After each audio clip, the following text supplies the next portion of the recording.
Welcome back to another episode of Shake the Room Podcast, where we give the real ones their flowers and we do it for the culture. You already know who I am, FlyRecruiterKeem, and I got the gang with me. You already know. Hey, it's your girl Melissa Akeem in. Hey, y'all know who it is. It's your boy, it's me, IG Lee. You know what I'm saying? What's up, DJ? What's up? What's up? What's up, baby? How y'all doing, man? Good, man. Yes, sir. You got the Clippers, the big red dog pants on today. Hey, man, don't hate. You know what I'm saying? Sometimes you got to put a little color in your life, baby. You know what I'm saying? Jeez. Yeah. The chair gonna be red.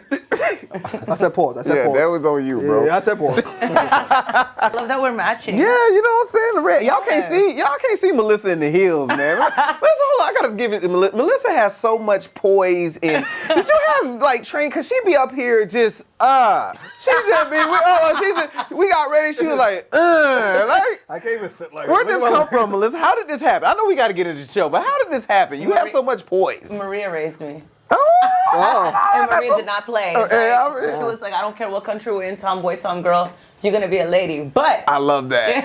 I love that. Okay. Yeah. So let's get into the show. Let's start it up. all right. Well, our next guest, I'm super excited about. He is a brand strategist. He has the #1 branding agency in Tampa, Florida. And you know, I love me a good winner. Yeah. This man has a firm belief that branding is your company's story, but that marketing is how you sell that story. And so with no further ado, I'm going to go ahead and introduce you to Jose Vega, most known as Visionary Vega. Stay down, came up, God made a way.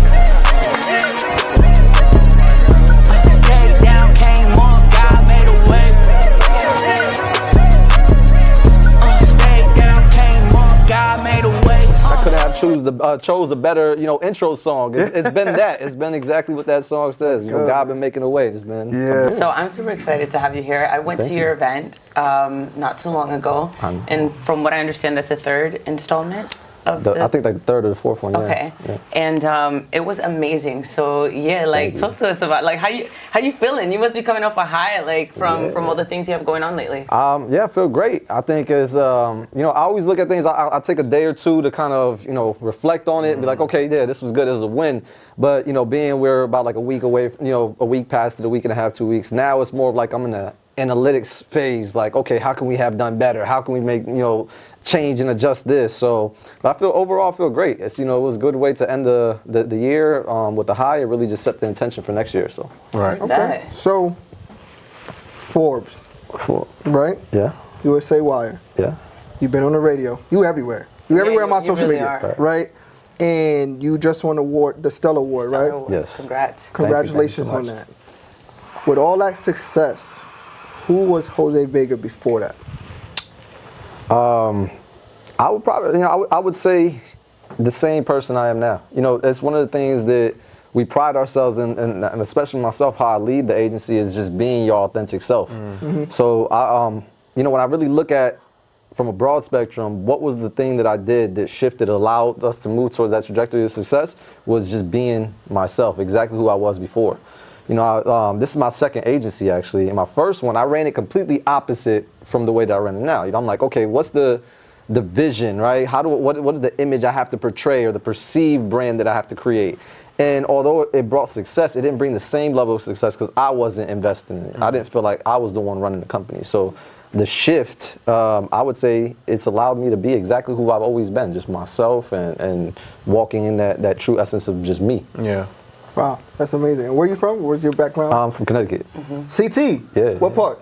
From New Britain. Oh, no, yeah. He gets so excited when people from up north.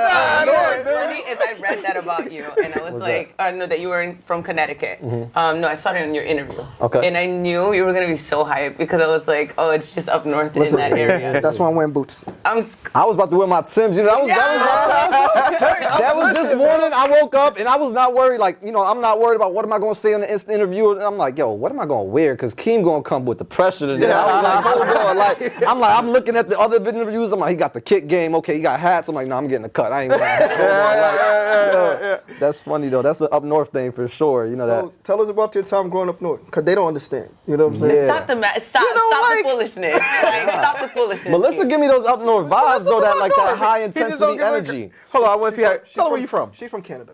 From Canada? No, I'm not from Canada. Stop. I would have believed it too. No, I okay. know you would have because you were already in. No, do not listen to me. Okay. So I was born in Nyack, New York. In Nyack? Yes, Yeah. which is in Rockland County. It is not upstate. I am not from Canada. Might as well be. That sounds like something next Vega. sound like something next to Niagara Falls or something like that. I told you. Okay, let's rewind it. Okay. So you're from New York. Yes. I was raised here. Okay. I was raised here. I'm from here. Awesome. Goodness. You know, Vega, I thought we was going to be cool. Like, It's still early. I mean, we got time Yeah, we got to time really to develop. build, You know what I'm saying? We got to lay the foundation. So how was it growing up in CT for you? You know, I grew up around CT, New York, New Jersey, that whole northern region, just in general, like family all over. So, I mean, I think for me, it was probably one of the greatest blessings in disguise, you know, because it really molded a lot of the character of who I am today. Right? Like, you know, you're from there. You don't know how to dress, they're going to press you. You're not funny, you try to be funny, they're going to let you know really fast, you know. So it's a great place to build a foundation for self-awareness. So, yeah, grew up, you know, completely different than how I live now, how I'm raising my daughter, but you know, I always give grace and thanks back to where I grew up in that area. Like the hood really made me over there. Right. And it gave character, but it also showed me, you know, what's the good you could take from it, what's the lessons you can stay away from it as well. Okay. What started you to get into this business, like into marketing and stuff like that? Marketing and branding, just in general. I've kind of always been involved with marketing and branding, you know, especially when you come from up north, everything's a hustle. Everything's always a grind. You're always selling, right? And everything you do in life is going to be a sale. Right. So I've always kind of like unintentionally been involved with some type of marketing, brand, building up. But initially what got me involved was I thought I was going to be a rapper. I didn't think I was going to be a brand. Okay. You know what I'm saying? So I was in music and it was actually going pretty well. I was, you know, going on tour with some names, you know, opening up for them, and I was, how do I go and build an image just as good as theirs, but I don't got the money, right? So I'm like, how do I maintain and build this image around like who I am as a rapper, but yet being able to, you know, pay for it myself without having the same amount of funding? And I just started teaching myself how to do everything, not knowing it was branding. I taught myself web design, graphic design. I started purchasing the machines to make the merch myself, and little by little we just started, you know, honing in and sharpening that skill set, and it became branding of what it is today. I can really appreciate building skill out of necessity, right? Yeah. Because same. So like I've modeled in the past. Well, you have to get your makeup done sometimes. You learn to do your makeup, right? You learn to do your, like all my graphic design and everything is mine, my website, my whatever. So I actually really appreciate hearing that you're like a multi-hyphenate in that way, and it was born out of necessity. What was your rapper name? The real question. J Vega. J Vega. Yeah, now they can go and search it too. See, so it's not part of the positioning for the brand now, but yeah, it's J Vega. He come out. I don't know, maybe. My man, like, I don't play games. No, this Gotta ain't be say careful. good. Y'all know the name. They called me J Vega. I need a freestyle before the episode. I don't know. This is, you know, it's come up in every podcast. No one's got a freestyle yet. That's awesome. Okay. You know, he raps. He does he? I said I can rhyme words. That's what I do. Right. Okay. But you said something earlier, like just in general, we're always selling ourselves or marketing ourselves one way or another. Definitely us as men, we're constantly selling ourselves, marketing ourselves to women. You know what I'm saying? In general, I literally came up, so I love hearing how, you know, you're saying where the origin story is. I came up, you know, I'm from the hood, St. Pete, Southside, you know, everybody sell dope. My brother went to jail and all this. I worked at Walmart, and I remember I used to be an unloader, and I hated being dirty at work, bro. You come because you unloading trucks, so you don't wear nice clothes to work. And I seen this one manager, and he was fly every day. You know what I'm saying? Black dude. I was like, yo, I want to dress like that. That's what it was for me. And then I started marketing myself as that. Literally, I started showing up to work to unload these trucks, but with a button up on. Right. And when I tell you 3 months, I got promoted. You know, but it's just because I was marketing myself as a manager. I didn't know I was doing that at the time. I was just like, I want to look like this, and I'm gonna tell everybody. I'm like, yeah, and I would kind of assume the role as the managers over the unloaders. So it's like learning that journey, you know, and then but not knowing that's what we're doing the whole time, and the fact that you were able to hone in and realize that that's what you're doing. When did you realize that, hey, I'm good at this, and I want to really be serious about this? Yeah, I mean, one of the things you just said though, before I answer that question, is I love the fact that you mentioned like the dress and not just the dress, but like owning the position first, right? Because like that was one of the shifts for me was where I grew up, right? It was a very similar. Like I would see certain things that kind of pushed me in this trajectory. Like, you know, a lot of us, we grew up similar backgrounds. One of the things that I would see is like when I was living in that area, right? There was two people that would pull up to the block that everybody was like, okay, you know, they got the Benz or they got the Beamer. It was a person that was, you know, the people, you know, on the ran the block, right? There was moving work, or the landlords. But they both pulled up and they had nice cars, but the presence when they got out was different, right? One had respect there in the streets, but the other one had respect anywhere he went, right? He owned the properties, but he could also go into corporate rooms. And I was like, you know what? When I would see that guy come out, I'm like, okay, he got a suit on. Okay, he owns this. Okay, he's the land. He's getting checks. I was like, I want to be that. And I drew the assumption together or the correlation of the way he dressed to like success. Yeah. So I was like, I want to one day wake up and I want to dress every day with a suit. Yeah. And I want to have a corner office and I want to own the properties. And that's really what started pushing me in that direction. Yeah, that's fascinating, man. My bad, I went off track with the question though. What was the but yeah, like when did that pivotal moment happen where you realized, hold on, I've been doing this and I'm going to keep pursuing this? Yeah. When the money started coming in, right? When I was actually getting paid, not because in music, obviously, there's a lot of, you know, you portray to have money and popping bottles and all that stuff, but there's not as much music as money in music as what most people think. Right. You know, until you get to a certain caliber, I'm sure you making money. So when I was, you know, kind of doing all these things and establishing these skill sets, I really wasn't making that much money. And then when I started to sell some of these resources or skills that I had to the rappers, they really didn't have money or always trying to finesse and always trying to get, you know, a better price, cheaper price. But then when I started working with small businesses and I realized when they're like, well, I remember the first small business I had worked with, he was like, listen, I don't got a big budget to work with. He's like, I got like $3,000-$4,000. And in my head, I'm like, shit, I'll take it. Right. You know what I was just doing for $3,000-$4,000, right? So I think at that moment is what really pivoted me to like put all my focus and say, okay, like, I don't think it's time for you to be a rapper at this moment. Maybe it's time for you to start, you know, building a little bit more of a foundation towards business, and this has potential. So I made that shift, and you know, luckily enough, being in that music industry, it opened the door by giving me the introductions in my network that I needed to the venue owners, the club owners, the restaurant owners. So it started in the hospitality space, but you know, then that opened doors to other business owners and you know, other small businesses from there. All right, one. I like what you said. Forgive me. I like what you said. It was one thing that you said in there, and I think people ignore it sometimes when you kept kind of getting pushed in that direction. And we, you know, sometimes I think we miss our calling when we keep being like, why am I always over here? You trying to be somewhere else? It's like, you know, call it mind, faith, whatever. They trying to put you somewhere, but you're going against the grain. Anyway, I just had to go ahead. No, I know Melissa has something to say, but I was just gonna say it's funny. No. I was just thinking like it's funny how everything always ties back to appearance, right? Like you look at someone in suit and you automatically think success. Someone carry themselves, you be like, oh, that person smell good, they look good, they probably got money. Everything ties into that. And then from there, you build up your talent, right? But talent goes but so far, right? Because it's always who you know. Relationships. It's always the relationships, and it's funny because when you're growing up, you don't really put that together. Yeah. You're just like, I'm gonna be the best basketball player, but it's like, yeah, but you also need to know the D1. Right. You know, you need to know these people so they can push you to different places. So that's what I was just thinking about. I think to piggyback off of that, I did have a question, but to piggyback off of that is true. I've always told people that who I know has gotten me to certain places. Every job I've ever had, I was not qualified for at all. But what I've learned and what I know is what will keep me there. So it is very true. You mentioned something about your first agency, right? And how you managed it differently than you did this time around. And so I find myself at a crossroads now because I know authenticity is a buzzword right now, right? Everyone's, oh, just be authentic, just be authentic.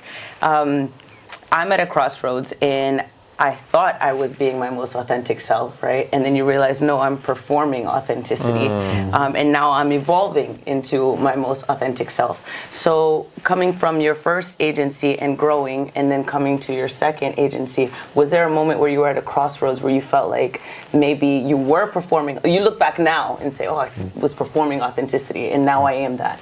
Yeah, look back now, and even at the moment, you know when you faking the funk, right? You know, you know when you're not being your true self, and you know when you got to walk in a room, you got to, oh, hold on, wait, you know, you in the car, you like, oh, maybe let me shift this, or if you put on an outfit specifically, like all those little things that you do that, you know, if nobody was around, you wouldn't do it. Right. You can start to tell when you're really not being yourself and being authentic in it. But I think that's something that a lot of us, you know, especially in the areas where we grow up, it's like we see like you gotta have the flyest kicks, Right. you know, you gotta have the dopest car, you gotta have all this. So it's not something that happens, you know, from one day to another. Say, oh, I want to be successful, I'm gonna be this. I think it's things that, you know, over time it kind of builds up. You're building that bad habit the same way you can build a Right. good habit, and you lose yourself the more you try to find success if you don't set that standard from the beginning. Foundation. So, Yep. Yeah, it's true. Have you had a moment where you've been like, no, this is all wrong, like scratch this, 86 it, and yeah, I would say when I chose to leave my first agency. okay. That was a moment for me. It was a deep reflecting moment, and it wasn't like there was something wrong, right? You know, a lot of people quit when something's getting tough, when the weight is heavy. I can't do another rep. But you know, a mentor of mine once told me, you'll know if you're following your passion, or you'll know if it's not in line with your passion when you quit on your best day, not your worst day. So. So Bars. word. Yeah, so exactly. So, I mean, on one of the best days in the agency, I mean, the agency was doing well. I went from dead broke, almost losing everything, to a multi-seven-figure agency in less than a year. In 11 months, we hit that. Man. And it was scary at that pivot point because I'm like, damn, man, this is finally working out. Like, Right. finally proving the point, right? And again, it wasn't even for myself. I was thinking like in reference putting on that facade or building that presence for other people. I'm like, you know, you finally prove. Everybody's seeing you struggle. This is finally the opportunity to be like, yo, you made it, right? Like the agency works and this works. But when I looked up and I really had to, you know, speak to myself and look in the mirror, I was like, man, this is not in alignment with who I want to be. Right. Like I said, like I put on this story of like, oh, what are you building a business for? My why is my daughter. Like I'm building a business so I can give her the life that she never had. And I looked up, I was across the country. I was away from my daughter. I was spending money on dumb stuff, just bottles and, you know, penthouse and all this unnecessary stuff to prove a point to people that I didn't even like. no. Yep. So at the height of that agency, that crossroad was really like, you know, are you really going to stand on what you say you represent? Are you really going to be, you know, a man that shows his daughter that, you know, anything is possible at the same time you stay true to yourself, right? Like, Right. and that pivot point was I came over here, my daughter got sick, and I had to stop all my meetings. I came over here back to Florida. I was in Baltimore at the time, and my daughter was the woman. She's always been smart. She's always been able to articulate ideas, even from a young age. She was like, we had a whole conversation, and she was like, Dad, please never leave me again. Oh, Got it. And I was like, you know what? Yeah, I don't know if I'm truly being the person that I portray to be. I said, you know, I'm doing all this for her. Yeah. I went back a week later. I walked away from the business completely. I exited the company. Wow. And started. And you were living in Baltimore at that time, right? Yeah. I LinkedIn stalked you a little bit. So. you know, I resonate with that so much because that's where I'm at right now, where you're still chasing your dreams and getting all the opportunities and the things that you want to do it for. Because I have a daughter as well, but you realize that you're way more than your present. But you're in your mind, it's like, but I'm doing it for you. I'm doing it for you. I'm doing all this stuff for you. But they don't see that because they just see daddy. Like, you know what I'm saying? Like, you're just a father to them. So it's crazy to even navigate and balance, or for you to even sit down and be like, you know what? You're right. Like, I'm tripping. There's got to be another way. And I'm fighting that battle right now as well because, you know, being in the military and, you know, being here with my amazing co-host team and doing all the things that I'm doing, but it's still trying to figure out how I can make sure everything is all aligned Right. at the same time. And what I'm hearing from everybody essentially though is purpose, is following and chasing your purpose, because at the same time, for you all, it's for your daughters, for your kids. You know what I'm saying? If it's serving the purpose, we're still going to have to make a sacrifice, no matter at some point. But if the sacrifice doesn't serve the purpose the way it's supposed to be served, it sounds like it's not the right thing. Even for you, my thing for what you were saying that we both touched on, the authenticity. For me, don't bite your. Yeah, you see me slow down, right? Authenticity. Everybody, say it with He me. got me kids. nervous with the pronunciation. I said, damn, hold on, I gotta take my jacket off. The word of the day from Shake the I Room, gotta kids. take my jacket off. Authenticity. You got it. But sometimes that's hard because you have to be a little vulnerable to be who you sure. are. Yes. And then even speaking of what you were saying, because I'm gonna say something like you said, oh, I want to be this, but I had to fake it to a degree at one point. Y'all know we joked about me hitting that word. I couldn't talk for shit. I'm country as hell. I remember when I found out, I was mad when I found out that ambulance wasn't ambulance. Ambulance. I was like, wait a minute. Say what? No, somebody else said it. But I was country as hell. And I remember I used to have to fake a lot in my managerial role. Yeah. Because I didn't know hi, how are you? Was a weird ass phrase for me to say. I was always like, yo, what's up? What's good? You know what I'm saying? So like, I used to hear people talk. Like I was literally learning to talk. So I had to fake how to talk to be able to speak in these meetings because I didn't want to be the oddball out. But me being authentic, I'd have been like, yo, what's good? You know what I'm saying? So it's a little bit, because I had to grow though at the same time. But I feel what everybody, but it's sometimes it's a fear. Well, it used to be. I'm gonna be me now, regardless, because I know how to. But I was fearful of walking into a room and being who my authentic self was because I knew it didn't line up with everybody else's at one point. Mm-hmm. But that's what I gathered listening to this though, having purpose and pursuing what you're doing and making sure what you're doing aligns with the purpose. I would probably say for myself, one of the things that I learned within that pivotal moment, because it's something that you both mentioned, is like alignment, where a lot of the times we're seeking alignment as like a confirmation that we're in the right direction. And sometimes opportunities fall in alignment, but that doesn't mean it's the right path, right? Like a lot of people get confused, and I think that's what kind of, I'm not sure if that's your exact moment, what you meant, like where you feel like you are, but where I was, a lot of people can get confused because things start to fall in alignment, and you go, well, it must be working. This is where I'm supposed to be. Like you can walk on the right path and find blessings along that path, but that doesn't mean you're going in the right direction. So that's where the confusion can go, because then you look up and it's too late. You look up and you're like, okay, well, I thought money was gonna make me happy, or I thought this was gonna make me happy, or I thought that job position was gonna make me happy, and you get it, and you're like, damn, I made movement. I went 18 miles that way, but it was 18 miles in the wrong direction. So like, it's important to always, be able to audit yourself and really be in alignment with, like, if there's anything that needs to be in alignment, is you with yourself and you with your true identity. Bro. How do you audit yourself? Me audit? That's a good question. I know, right? I think it's different. Can we cut for a second? GBT?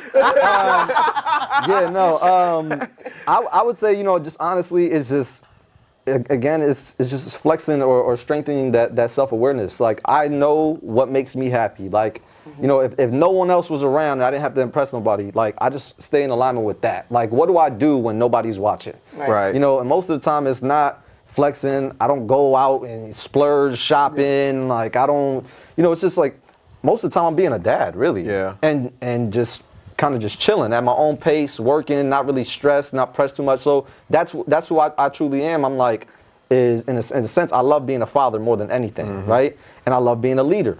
I love teaching. I love educating people. So like, I try to stay as clear as possible with like being in alignment, again, not with anybody else or anything around me or any opportunity or making a decision because like, oh, it can take your business here. It's like, how much is this decision going to keep me in alignment with that, what I like doing? Teaching, educating, speaking, just chopping it up, building genuine connections, and then just having the time freedom to be wherever I want, when I want. And then most importantly, like, how does this align with me being a father and the relationship that I'm building with my daughter? Right. Man, you will be an amazing soldier. Trying to retire. I was gonna let him live. I gotta. He's gonna be like, Vega, listen, what is your 5-year plan? Where do you see yourself going? Like, I'm rich, bitch. I'm here now. I was gonna ask. Sorry, because I'm just gonna segue. So now you on to your new company, right? 11 agency, right? Yes, sir. 11 Why agencies. 11? That's what I was about to ask. I kind of knew it. That's exactly what I was going to ask. Why 11? 11 truly embodies the motto and just everything of who we are and what we stand for. 11 represents don't be like anyone else because you're one of one. Love it. Yeah, so a lot of times, over the years, I've been in the branding space for about 12 years now, going on 12 years. So what I've always seen is people come into the office, they'll come into a consultation, and they're like, all right, Vega, look, I want to look like Keem, but I want to sound like Lee, or I want to dress like this, and I want to have my graphics like this. And they try to create this brand. They create this persona of who they want to be. They create a fake identity, right? So what 11 represents is you don't need to create a brand when you discover the value of the one that's already there, who you are as a person. And that's truly what we represent as a company. Is like, if somebody wants to be an influencer, somebody's just trying to go viral, or they're like, oh, I seen what you did for so I want to do exact, like, you're probably not the right fit for us. And we won't accept those jobs because we're looking for somebody that's looking to walk truly in the path of who they are. No matter, like, you're going to ruffle some feathers. You're not going to get everybody to like you, but we're going to help you find the value that's already there within that story and the position in the right light. Right. I like that. Yeah. Damn. Yeah. No, that's I amazing. actually really appreciate it just because, like, I started my own podcast last year, and it was a lot about myself. In the first few episodes, I was like, I've never been this vulnerable in my whole life. Like, I've never been a vulnerable person. The way I was raised is, you know, whatever you got going on has nothing to do with anyone else. Right. And the minute I started to be more vulnerable, I started to connect with more people truly, not just, oh, you're fun and I'm fun and we're gonna all have fun together. It was more of like, no, now you get to see who I am and we go from there. And the response was great, and you build a community, and I guess that's kind of, so when I saw what you said about it, like that marketing is how you tell your story, I was like, that is so true. Yeah, and a lot of people are doing it, well, the majority of people are doing it wrong. They're doing it backwards. You know, you got a lot of gurus out there that's telling you, everybody gotta create content, you know, go on Facebook, you gotta be running ads, you gotta do this. They're telling you marketing, marketing, marketing. But if branding is a story and marketing is how you tell a story, how you gonna tell a story you don't yet have? You know, one of the biggest things when you listen to, you go online and you look up, you know, something on YouTube, everyone tells you, well, branding's the gut feeling, or branding's, you know, getting someone to know, like, and trust you. But most people don't know how to follow the instinct or even identify what their gut feeling is, and most people don't even know, like, and trust themselves when they look in the mirror. So how they gonna get you to know, like, and trust them? So what separates you from all the other agencies and what you bring to the table? Because now I'm really tuned in, because this is the journey that we're all on, and we're trying to figure out how to make sure that all of that clicks, right? Because we identified that we are the product at this point, you know what I'm saying? So how do you navigate and how do you separate from everybody else? I mean, one of the biggest things that separates us is, while most people are focused on the aesthetic aspect of branding, well, like we worried about how does this look, or the branding, brand placement, the logo marks, things like that. They typically focus on the visual identity, or they'll jump straight into content, which ties into value identity. We focus on market positioning and your messaging, more important than anything. So before someone actually sees your brand, what do they feel? Like, what are they hearing? What is the connection you're making? Like, really honing in on helping you identify what the brand is before we ever go to market. Right. So I always joke, I call it like the Mr. Miyagi effect, right? Everybody comes in, they think we about to just start punching instantly. I hit them with the wax on, wax off. Like, they gonna be like, yo, like when are we gonna get to? I'll be back. Pause. That sounded crazy. Nah. So, you know, most people just want to go instantly to like the wow factor. They want to learn how to fight, but they don't realize it's like what you do behind the scenes. So before we ever get to any content or any visual aspect or anything, we do a lot of like the internal work in the sense of building out your verbal identity. Really honing in on that story, really who you are as a person. Like, what are the characteristics that make you you? Because whether you realize it or not, you're a brand, right? How you carry yourself, whether you have a business or not, is a brand. And your presence speaks far more value before you ever open your mouth and say a word. 100%. Like, I give major shots and props to both of you, you know, both Melissa and Akeem, because I hadn't met you yet, but you reached out to me on my DM right after going to the event. And then as soon as I landed on your page, the direct correlation to how you present yourself in the message and what value you could add, when I seen the visual match the verbal, what you were saying. And like, you fit the part. Like, you have that presence where it's like, you know what, she could be, you know, I think her brand is this. You know, and I don't have to guess. Same thing with yours. When I go on here, I see the way you carry yourself, posture, like all of these things, and who you are before I even meet you, I can make the assumption. Then when you meet in person, I talk to you guys, the way you carry yourselves, the way you articulate your ideas, the way like you really want to pour into someone and add value, you can tell all those things pop out. And like, that's what the brand is. It's not shake the room, it's not the blue, it's not the logo, it's that feeling. And most people don't know how to actually achieve that, or how to map that out in a structured way. I just want you to know this is now like my favorite episode, and I'm gonna rewatch this part a lot of times. Thank you. So there's a couple things. One, this is going to lead to a question, but even speaking, my personal brand is like, I'm a positive, hyper, energetic, funny person, right? The hard part about my brand is it's hard to be him all the time. You know what I'm saying? And the things on the backside of that to regenerate. So it leads me to my question of, you are, man, I know about the conversation with you, your mind goes like this, man.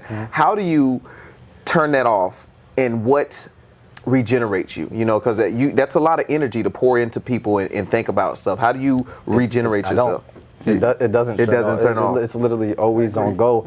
I think, you know, if you're again, we're back to branding being your story, right? And the way you carry yourself, the way you move. If you're having trouble branding, you're probably trying to tell a story that's not yours.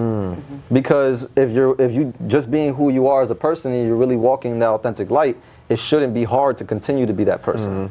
Right? So maybe like that's probably an identifier or a moment to be like, okay, let me look at this as like a red flag for a second for myself. How can I self-audit? What am I doing that's draining me out?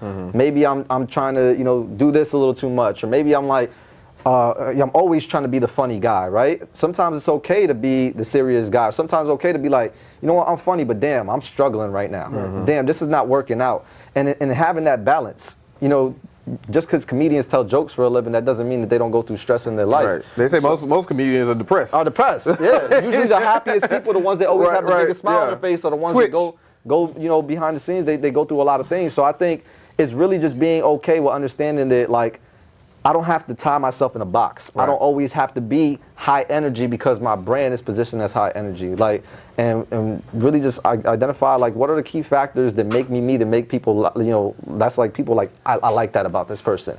But I don't always have to do that either. You know, what I'm gathering is that you emphasize on the humanity of a person, which is amazing. I feel like when people start to get into the stratosphere of that they are a brand, they feel like, oh, well, everyone expects this of me because this is how I came in, or because I am a brand, I cannot deter from what this brand is. So I really like that you emphasize that, like, hey, it's about the humanity of the person and not what the brand, because the brand can change because you're evolving, right? So now, I love that you mentioned that. It's actually part of our strategy and our frameworks. Going back to your question, like, what separates us from anyone else is, while most people are trying to build an iconic brand, right, or like, and this needs to be iconic, and in the presence of how it comes, we focus on what we call humanizing the brand, right? People buy into people before they buy into products or services, ever, right? 100%. Doesn't matter, you know. That's why you get these streamers and these live streamers, and you get influencers online that they can literally fill arenas. People, you know, they're not doing anything special. It's just being truly who they are. People bought into the story of them. Now anything else that they launch on the back end, it goes from there. So we actually created a proprietary frameworks with the approach of humanizing a brand. So whether it's your personal face as, you know, a front-face CEO, or if you want it to be a faceless, we still build a persona or an identity around that brand as if it was a person. If your brand was a person, and this is where you could tie it back to who you are as a host, or even if you're a personality in a sense, if your brand was a person and it walked into the room, who is that person? Can you point them out? How do they carry themselves? How do they speak? You know, what are the values? What are maybe some of the pain points that they're facing? Things like that. And when you get really detailed on creating that persona around your brand, now it's easier for you to go ahead and target a specific demographic because they're buying into the person of that brand rather than something that they can't relate to. You know, you can't relate to an object, but you can relate to a person. Right. So the idea is always to humanize your brand. That makes sense. Going back on something you said about red flags, and I've known you worked with brands and you scaled them up to, I think the number that I seen was about 50 million. Is probably collectively in brands that we've represented, which is amazing. What are some of the red flags that you automatically just see? And you be like, hey, look, this ain't gonna work for you. Maybe you need to pivot here. What are some of the common red flags that you the shiny object syndrome.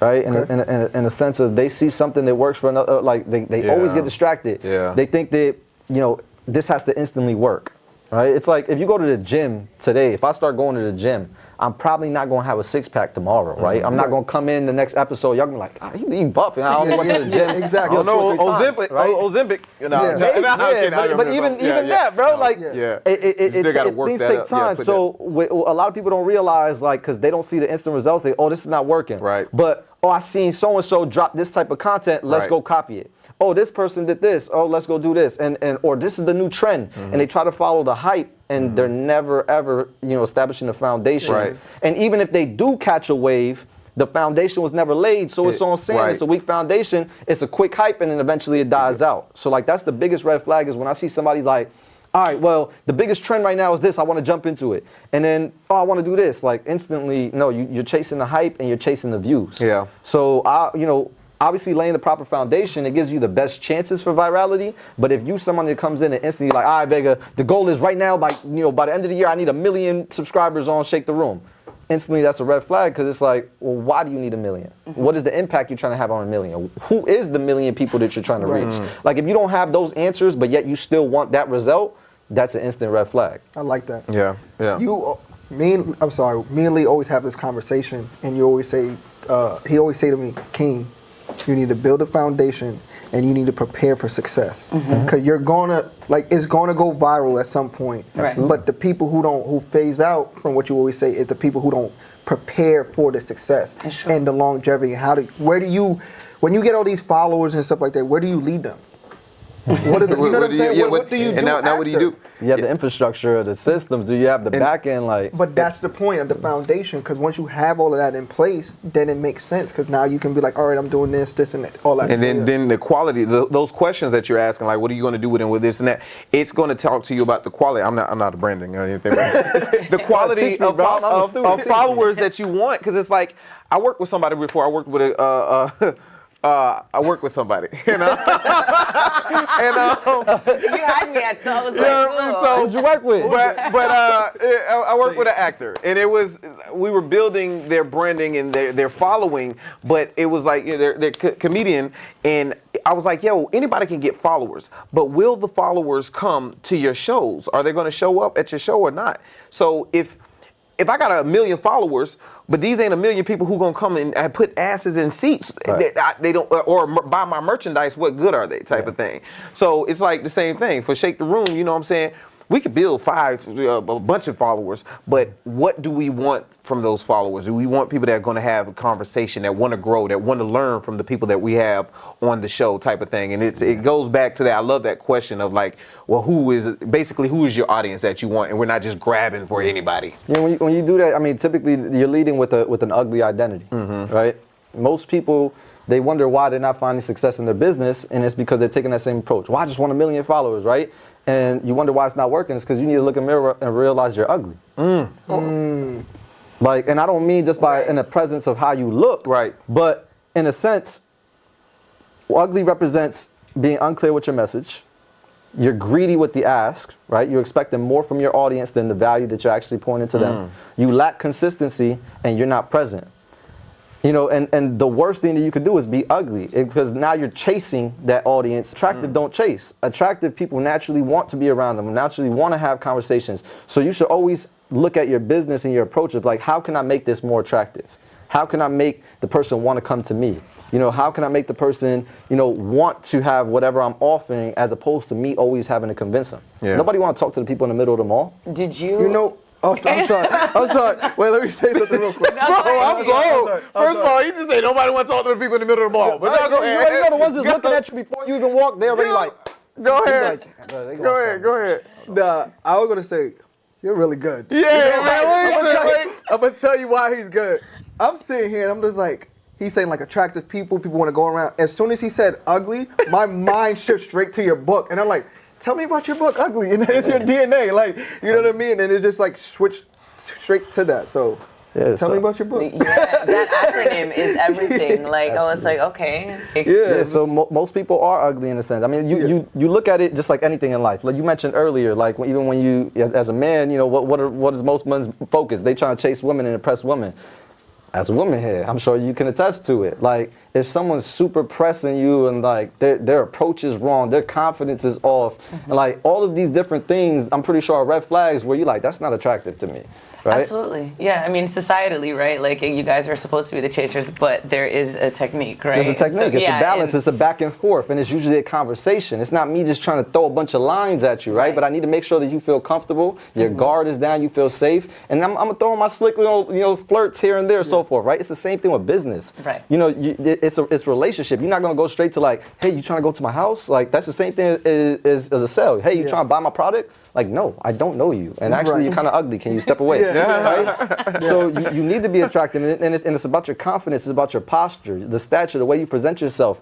A lot of us have seen it. How many times you see a dude with a girl, you like, right? And there's dudes that I guess, I'm not out here judging guys, but you could tell somebody's like, okay, hold on, like, you hear it all the time. Like, how can an ugly person get a baddie. And again, it's like the same thing in business. It's like, how can a small business, or how can, I'm never going to be able to attain the same clients that giant corporation has. And no, you could be the ugly, you could stop being ugly, you can start being attractive. You could be that confident person that has the right positioning, knows the right words, knows how to have a conversation where it's back and forth, and you become more attractive and you attract that audience to you, which is why, that's the approach, and that's really what we wanted to show through that book, is the formula or the structure where you can literally not just guess, not me telling you, oh, get the gut feeling, get them to feel. It's like a checklist that you can actually live by and say, okay, am I meeting all of this criteria, to then identify, help someone identify what my business is, who I am, what I do, who I do it for, how I do it differently, how can they self-qualify, right? Because you want somebody, if I look at your business and I can't be able to self-qualify myself, meaning if I can't look at your business and say, okay, this is something that could help me, or I'm the person that I think I'm the right fit for this, instantly you lost that. Right. It's by chance. Yeah. And when you leave the ball in somebody else's court, I mean, you're never in control of the game. You're never in control of how many points you're going to be able to put up. Man. I like that. Man. Jimmy, my mentor, Jimmy Cox, always tell me, if you're not solving a problem with your brand, then what are you doing it for? Absolutely. That's absolutely correct. I say this because, so my husband works for a startup company. He's an app developer. And so typically, like when you look at things that you're engineering, right, or when you're creating an app, the app has to solve something. You're not just making an app just to make it, right? And so it has to be a problem that someone has that says, oh, and that's how they come up with the idea. They'll say like, oh, I wish I had this because I'm disorganized with whatever. Right. Oh, shout out creative. So Jimmy's right. Shout out to Jimmy. Shout out to Jimmy, man. Goated. Jimmy is the GOAT. I actually had the pleasure of sitting down with Jimmy last week prior to coming on here, and had an amazing conversation. But even just like the posture and the way he carries himself, most people would think, okay, I got an opportunity, let's turn it into a pitch. Like one of the things that stood out to me with Jimmy is amazing at conversation and helping you understand, not just not showing you what he does or trying to sell you on what he does, but helping you identify why that makes sense to you. What is that pain point, solving a problem. And I think that's one of the biggest problems that most people have is we're always looking at every opportunity as like, okay, how can I pitch? Yeah. How can I tell you all about me? And they're always looking at every opportunity as a sales pitch as opposed to a sales conversation. How you position your brand, if you're speaking to someone, you have a conversation, the client is always going to tell you what you need to know to sell them. Right. And if you're having trouble understanding what's the pain point they're going through so you can solve that problem, 100%. Then it's probably because you didn't ask enough questions. Right. You were spending so much time talking about yourself or trying to sell the pitch that you didn't have a conversation, and all it would have took was 2 or 3 questions. I would have been like, okay, I know what's his problem. Here's the solution. It's like dating. All you got to do, listen to the lady telling you her problem with her ex. Oh, okay, that's all I do. I resonate with that deeply. So I'd never worked in sales before I started real estate a few years ago. And it was very much like, do you want to buy this house? Do you like this house? Do you like me? Are you going to buy from me? Are you going to work with me?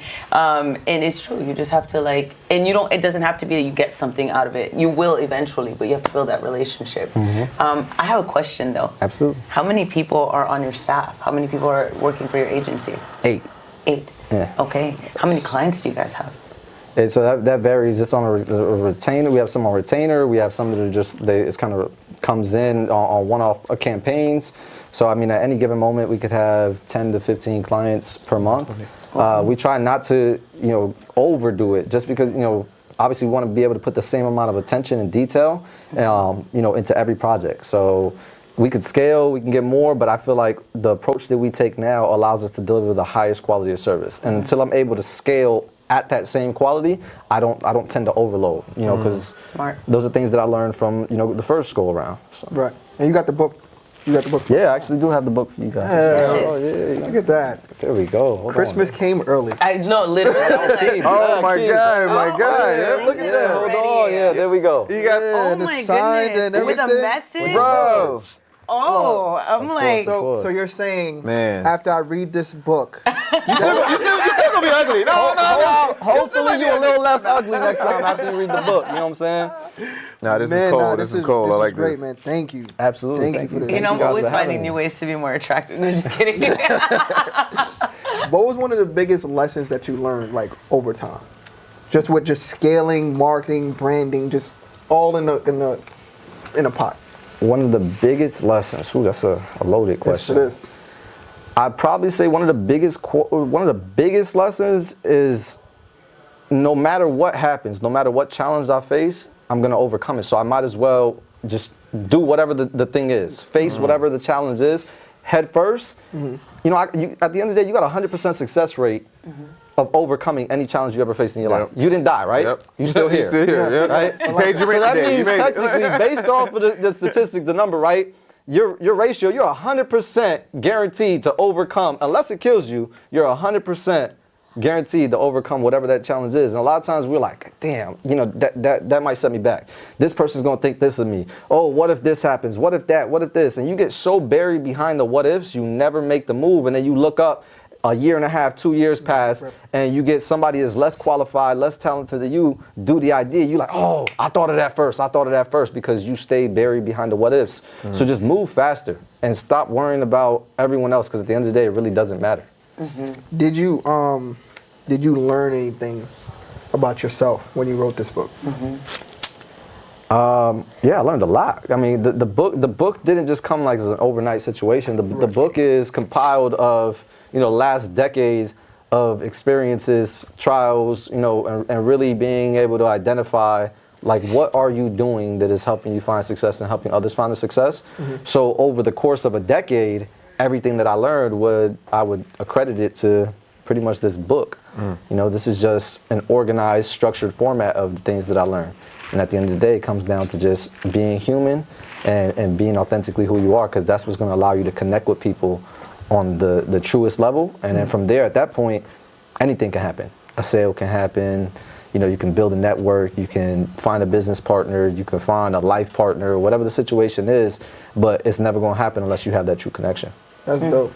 I'm heavily inspired. Someone in Atlanta at the conference I just hosted was like, you should write a memoir. And I was like, I've never thought about writing a book. Right. No, this is amazing. I can't wait to get into this. I would say if you're going to write your first book, ChatGPT? no. No. Oh my God, no. Like, Absolutely not. right, absolutely No, not. I mean, if you're going to use AI, I mean, the easiest way to write a book, and I mean the way that I wrote it, is I just went into a room, really just cleared my thoughts, really was like, okay, I'm only going to think about this, I'm going to focus on it, I prayed on it, and was like, all right, I'm just going to go into a room and just give the most authentic answers. I recorded myself speaking for like 2 hours. Okay. And then from there, I sent it over, and we use AI, we got it transcribed, so I can actually read in an unstructured format, like, what was I saying? And then, you know, again, human eye, you actually go in there, start to structure more, okay, well, how can I chop this up to somebody to learn from this? What are the lessons from here? And then you can use AI again for, you know, like grammar and different things like that for formatting, but don't just go on ChatGPT and say, write me a book. Well, Because it's funny it's not going to be you. transcription, because that's what I do on Hard Week Self Life. I take the transcript and then I run it through AI. But yeah. So I know we had pressing for time and you got to leave soon. I read this article that said that, and I think you have a lot to do with this too. Okay. That Tampa has became the #1 city when it comes to branding, marketing, and like entrepreneurs. Everybody moving in, Tampa just blowing up. Yeah. What do you have to say about that? Because I know Miami's probably over here like, nah, it's still Miami, but. Nah, I think it's a beautiful thing, man, and I've been fortunate enough to see the growth, right? When I first opened my agency in 2017 in Tampa, it was nothing like what it is today, right? There was no entrepreneurial scene.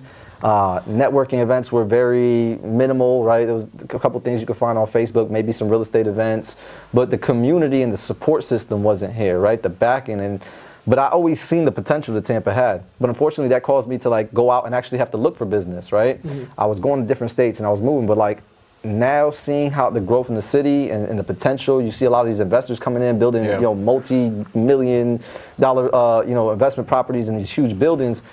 I see the potential that Tampa's always had to become a hub. You know, and I think now more than ever is the time to not have excuses and just execute on the idea. The beauty with Tampa is it seems like things are big and popping off, but it's still such a small, it's still a small market. It's in the infancy. Yeah, and there's no, and like when you really think about it, you know, it's not to discredit anybody. There's a lot of people doing amazing things, but you go to Miami, you go to Atlanta, you go to Houston, you ask for whatever. I need a luxury car, or I need this, or I need that. You're always going to hear 2 or 3 names consistently. But when you think of Tampa, there's no staple. There's no one honing in and saying, like, I am the absolute authority in this just yet. So you'll hear all type of things, but that just seems like, to me, the perfect opportunity that if you're here and you've been thinking about launching a brand, and you've been thinking about, like, okay, well, how can I really, come and find my market? Just start to be your authentic self and highlight your brand. And I think the opportunities are endless in the city because it's here, it's growing now. No, I love that. Same. Your event that you just had, right? And I'm just gonna touch on this real quick. I was scrolling down my timeline, and this is how everything like transpired. Right. And I'm like, this is an amazing event. And I talked to you and I talked to Jimmy, and everybody just Taj and everybody just raving about your event. I seen you had this guy look like Aquaman come out the pool and stuff like that. I don't know what that was about, but I don't think any of us knew what it was about. Oh, you didn't pay him? No. We have some entertainers. He was not one of them. No. Well, how do you put that together? Like, that was an amazing event. And with you winning the Stellar Award, I know that's a 2-part question, but how did you put that together, and how did you feel after winning an award? I mean, honestly, like this one, that was the 4th event, I believe. Mm-hmm. Initially, the way that I put it together was identifying a pain point and saying, okay, this is a challenge I'm facing. I need a solution. It was transparently a way to get leads. So I was like, I'm a branding company. I help, position companies as authorities and drive traffic and create experiences. So why not just do one for us in a period where the business was doing slow? And instead of saying what we could do, show people what we can do. Create an impact. Drive traffic to a place. Get people to buy into a brand. So the event we never had the intention of becoming an event company. It was a live activation of what 11 represented. Wow. And it was a place to really neutralize and can kind of create a common ground where you could, normally you go to networking events, it's awkward, it's weird, people don't know how to start the conversation, it's very cliquish. So it actually does the opposite of what it's supposed to do, and you'll find somebody who's like, oh, I know that person, and you spend the whole night with that person. And you missed out on an opportunity for somebody who could change your life. Yeah. What we wanted to do with the brand social is create an environment that cultivated creativity and connection in a sense, right? Mm-hmm. We brought one half of our network, which was investors, the people that had the money, and then creatives, which normally don't know how to bridge the gap between each other, but know that they need each other. And through art, through music, through different experiences, entertainment, we created an environment where you might be vibing out and not even realize you're talking to an angel investor or a venture capitalist to be like, what do you do? Oh, that's cool. You started talking about the dancers or the live artists that are there, but then it leads to connection further down the road because you're being your authentic self.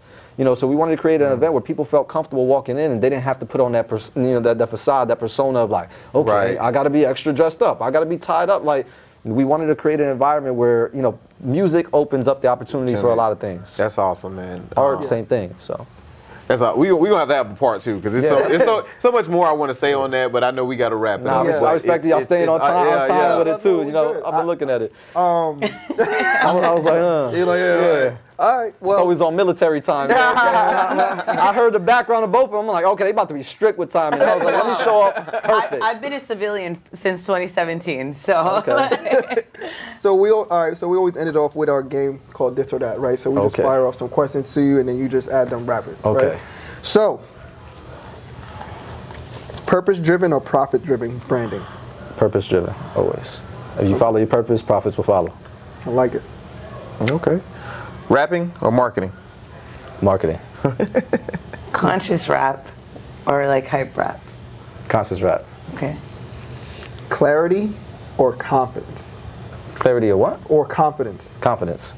Because if you're confident, even if you're not clear on the message, you can sell somebody on it. That's why I know you from the Pitching or conversation? Would you rather have a conversation? I'm down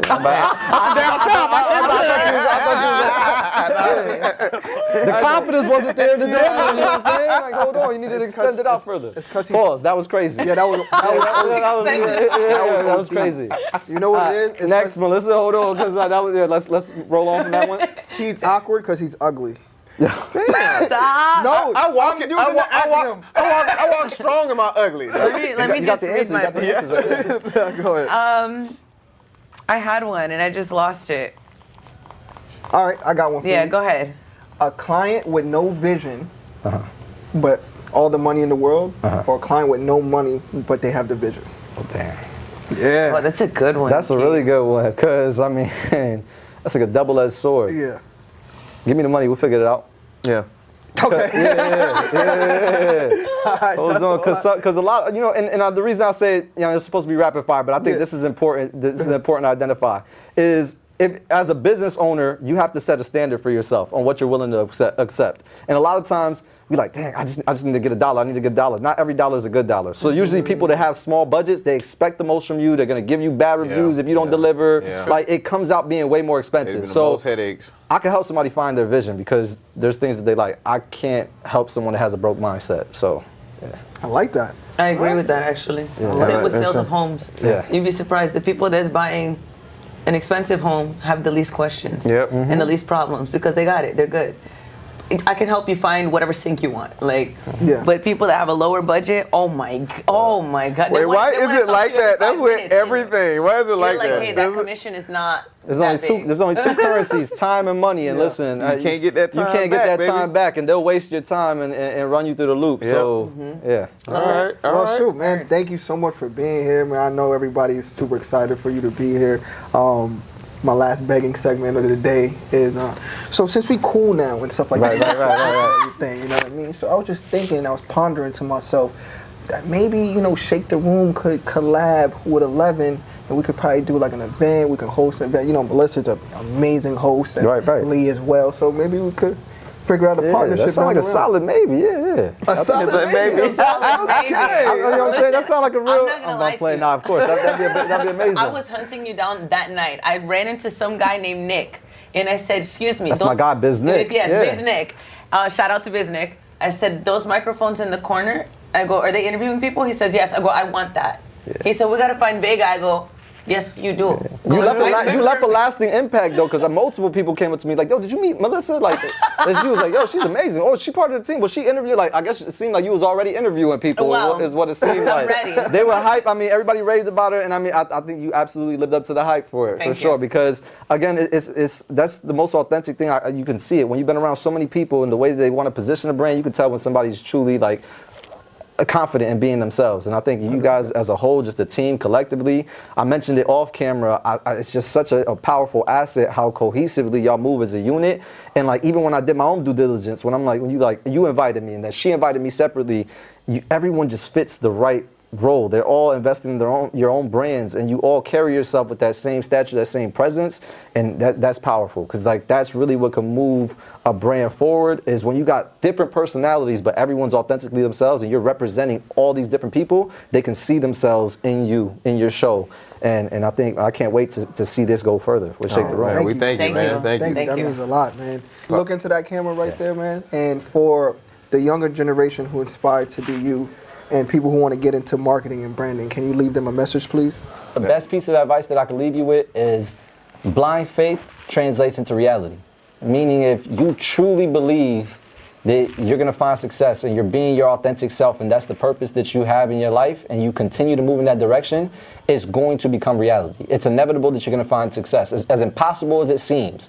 It's like if I tell you got to walk across the country, you're going to be like, man, that's crazy. But if you start walking in whatever direction and you don't stop, eventually you're going to get across the country. So no matter what it is that you want to achieve, no matter what level of success you want to reach, how much of an impact you want to have in the world, if it's truly your purpose and you believe in it, you're going to find a way to make it happen. So don't let anyone else stop that, and don't let anyone affect your decisions that you make towards walking in that path of purpose. Man, thank you. And where can they find you on social? Visionary Vega, everywhere. Hey, man, thank you so much for being here. For sure. Thank you for answering the DM, first of all. For sure. That's big nowadays. You know, that's Keem. Always slide in niggas' DMs. Hey, yo, Paul. That's 2 strikes for you. You lucky we ended early. I will say, though, I am walking out of here a few inches taller today. I mean, not just because of my heels, but also because of all the nuggets you shared with us. So I love it. Thank you for sitting with us. I'm glad. Thank you for having me. For sure. Man. So you already know, man. We don't just talk, we shake the room. Peace. Down came up, God made a way.